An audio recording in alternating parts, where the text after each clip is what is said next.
Good afternoon, very good afternoon. कैसे हैं आप लोग? उम्मीद है आप लोग सब ठीक होंगे और इससे पहले के सभी वीडियो आप लोगों ने देख लिए होंगे। तो कल हम लोगों ने पढ़ा था कंजंक्शन का पार्ट 1 और आज हम लोग पढ़ेंगे लेक्चर नंबर 16 और लेक्चर का में हमारा क्या रहेगा, conjunction part 2। Conjunction part 2 second part रहेगा हमारा।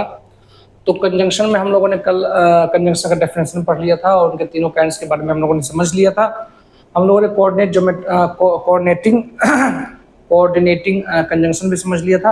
अब हम लोग पढ़ेंगे सबऑर्डिनेटिंग कंजंक्शन। और ठीक है ना, तो सबऑर्डिनेटिंग कंजंक्शन के बारे में अगर हम बात करेंगे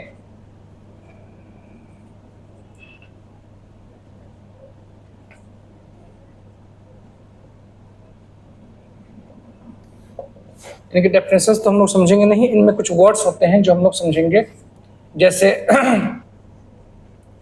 ऑल दो, आप लोगों ने सुना होगा ऑल दो, और एक होता है दो। ऑल दो और दो, इन दोनों का मतलब जो हमारा होता है वो सेम ही होते हैं। ऑल दो और दो का मतलब जो होता है वो सेम ही होते हैं। दोनों का मतलब होता है हालांकि, ठीक है ना। हालांकि हालांकि हमारा होता है हालांकि। हालांकि इसका मतलब होता है हालांकि। हालांकि, ठीक है ना। फिर भी इसका मतलब होता है हमारा एक भले ही, है ना। एक और मतलब होता है, जैसे हम लोग यूज करते हैं भले ही।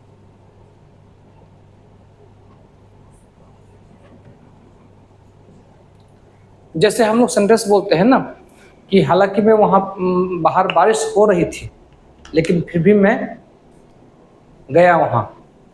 तो जब हम इसमें यूज करते हैं फिर भी मतलब भले ही बारिश हो रही थी और मैं वहां गया, तो इन दोनों चीज़ों के लिए हम क्या करते हैं, ऑल्दो का यूज करते हैं। बस अंतर ये होता है कि ऑल्दो जो है वो हम फॉर्मल के लिए यूज करते हैं।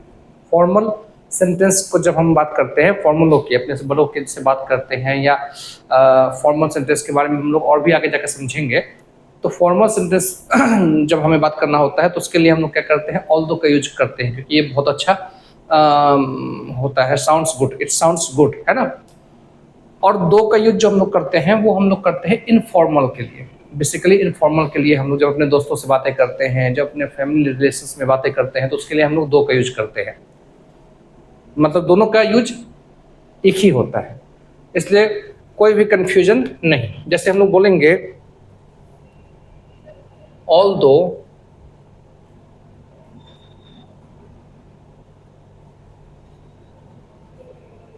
इट वॉज रेनिंग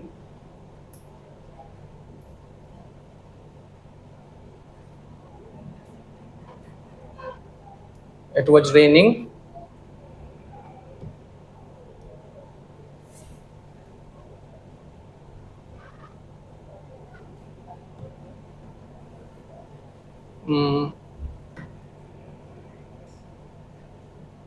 क्या बोलते हैं उसको, सीएम केम, है ना। ऐसे हम लोग बोल देते हैं कि ऑल दो इट वॉज रेनिंग सीएम केम। हालांकि बारिश हो रही थी, भले ही बारिश हो रही थी, लेकिन फिर भी सीएम आए थे, है ना। सीएम आए, है ना। हम यहाँ पर हेड कम भी बोल सकते हैं, कोई दिक्कत नहीं है, दोनों का मतलब सेम ही होता है। और अगर हम लोग दो का बात करेंगे तो दो में भी हम लोग इनफॉर्मल हम लोग यूज कर देंगे। जैसे कि दो my mom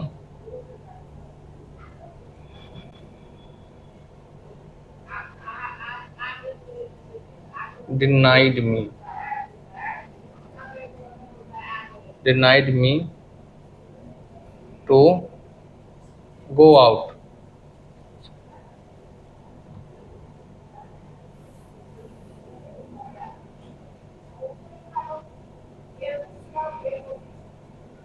Yet I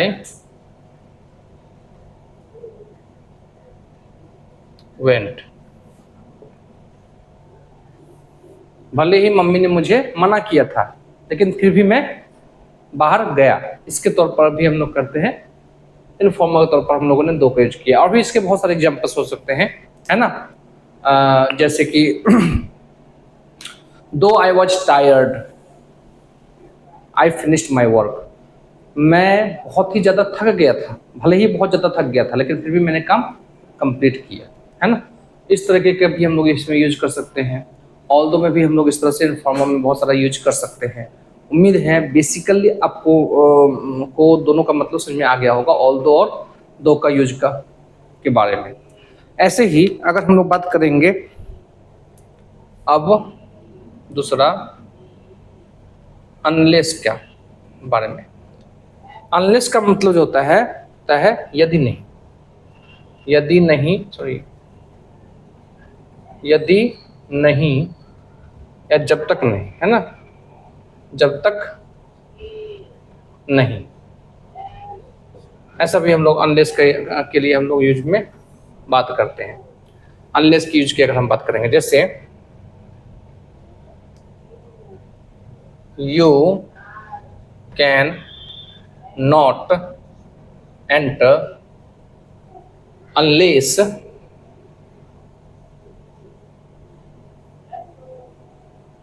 you have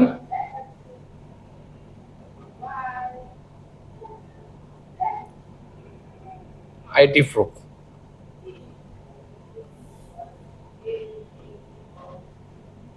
ID दे देते हैं, unless you have ID। जब तुम अंदर नहीं जा सकते हो जब तक कि तुम्हारे पास कोई ID नहीं, है ना। ऐसे भी हम लोग बोल सकते हैं you can not go home unless you finished your work. जब तक तुम अपना काम कंप्लीट नहीं कर लेते तुम घर नहीं जाओगे। बेसिकली अनलेस का यूज हमारा क्या होता है, नेगेटिव के तौर पर हम लोग यूज करते हैं। इसके अलावा अगर हम बात करें अनलेस के सही मिलता हुआ अनटिल। अनटिल का मतलब होता है जब तक, जब तक, है ना।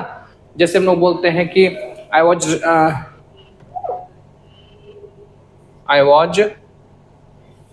reading until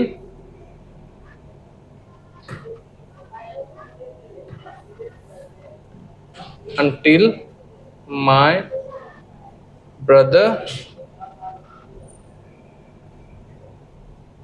was watching TV। इस तरह टेलीविजन, ऐसे भी बोल सकते हैं हम लोग कि जब तक मैं पढ़ रहा था मेरा भाई टीवी देख रहा था उस टाइम तक, है ना। ऐसे भी बोल सकते हैं जब मैं पढ़ रहा था तब तक मेरा भाई टीवी देख रहा था, है ना। इस तरीके से भी हम लोग कह सकते हैं, ठीक है। अब अनटिल के बाद अगर हम बात करेंगे यूज का, तो बिफोर। देखो बिफोर भी हमारा क्या होता है, कंजंक्शन होता है। अब बिफोर का यूज क्या करते हैं, बिफोर का मतलब होता है के पहले। क्या होता है, के पहले, बिफोर यानी के पहले। कैसे हम लोग बोलेंगे, जैसे the train had left before I reached the station, है ना।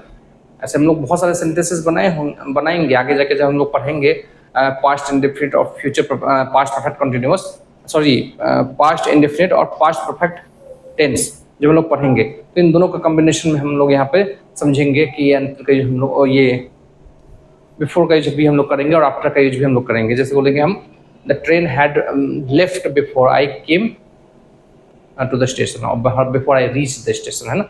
जब तक मैं स्टेशन पहुंचे तब तक ट्रेन खुल चुकी थी। तो बिफोर हमने क्या किया, दो सेंटेंस को जोड़ने के लिए हमने क्या किया, बिफोर का यूज किया हमारा। जैसे एग्जाम्पल हम बोलेंगे train had left before I reached. मेरे पहुंचने से पहले ट्रेन जा चुकी थी। तो यहाँ पर बिफोर जो है एक ये सेंटेंस को और इस सेंटेंस को, दोनों को सेंटेंस को क्या किया है, जोड़ा है, कंबाइन किया है, जोड़ा है। तो इसको हम लोग बोलेंगे कंजंक्शन। कोई दिक्कत? ऐसे ही हम लोग आफ्टर का यूज भी कर सकते हैं, है ना। आफ्टर की अगर हम लोग बात करेंगे तो आफ्टर हमारा क्या होता है, the train had left after I reached, इसी का उल्टा हो जाएगा, के बाद, है ना। के बाद हम इसको हिंदी में बोलते हैं के बाद। ऐसे भी हम लोग बोल सकते हैं, इसी का एग्जांपल ले लेते हैं, train had left after I reached, I reached, मेरे पहुंचने के बाद ट्रेन खुली, है ना। ऐसे भी हम लोग बोल सकते हैं। तो ये हमारा हो जाएगा यूज किसका, कंजंक्शन के कुछ एग्जांपल्स के। आप इसको लिख ले फटाफट पॉज करके, फिर इसके आगे का हिस्सा भी हम लोग थोड़ा सा समझते हैं। उम्मीद है आप लोगों ने लिख लिया होगा। हम लोग थोड़ा सा और समझते हैं उनके काइंड्स के बारे में। जो जो वर्ड्स हमारे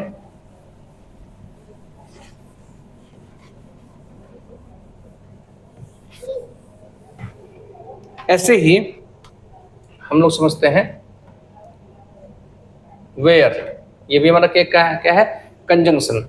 इसका मतलब होता है जहां, है ना। कैसे बोलते हैं हम लोग, वेट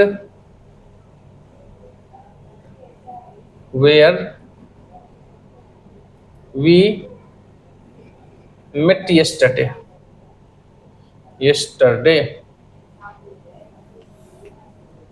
yesterday,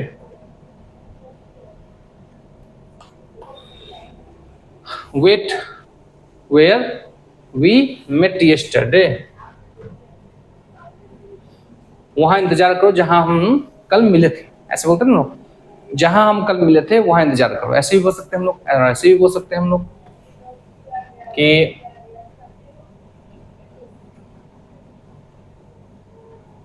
जैसे हम लोग अभी अपने फ्रेंड को बुलाते हैं, John came where his friend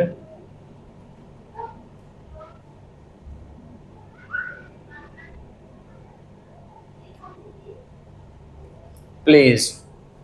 John वहां आया जहां उसका दोस्त खेलता है। ऐसे बोल सकते हैं ना, जॉन का दोस्त जहां खेलता है वही जॉन आया।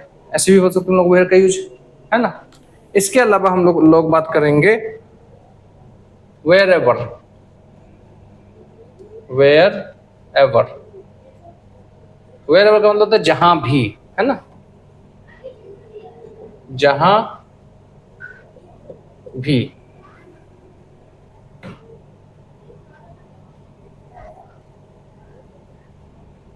हम लोग बोल सकते हैं, इसका जो यूज ज्यादातर हम पहले करते हैं, where ever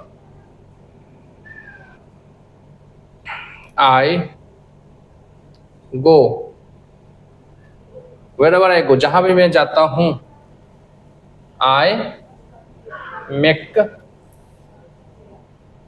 lots of friends, जहां भी मैं जाता हूं वहां बहुत सारे दोस्त बनाता हूं। जहां भी मैं जाता हूं वहां बहुत सारे मैं दोस्त बनाता हूं। इस तरीके से हम लोग बोल सकते हैं वेयर एवर का यूज। इसके अलावा हम लोग और भी एक दो एग्जांपल ले लेते हैं।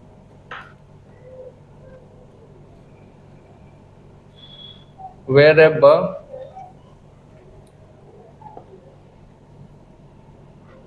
you want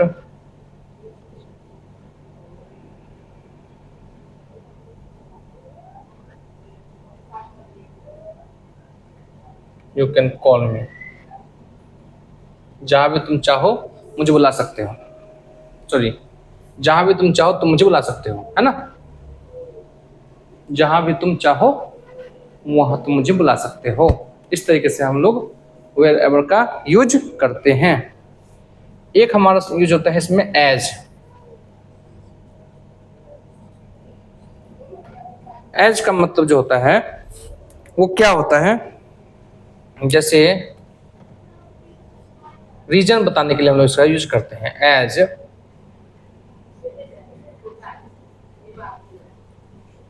I was ill, I did not join you, है ना। जैसे कि मैं बीमार था, मैं तुम्हें मिल नहीं पाया, है ना, या मैं तुमसे जो तुम्हें ज्वाइन नहीं कर पाया, है ना, या नहीं किया, ऐसे बोल सकते, नहीं किया। जैसे हम लोग बोलते हैं as tomorrow is Sunday,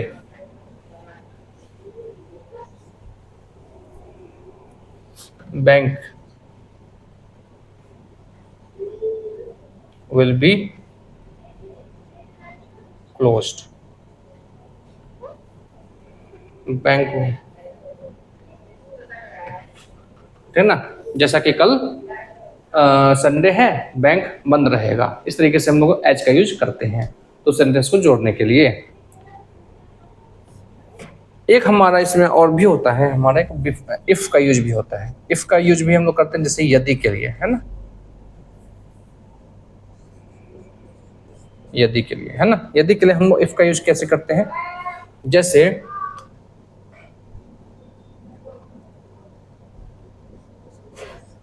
if you have finished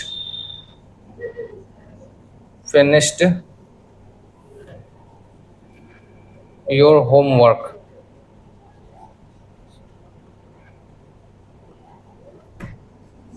you can come with me।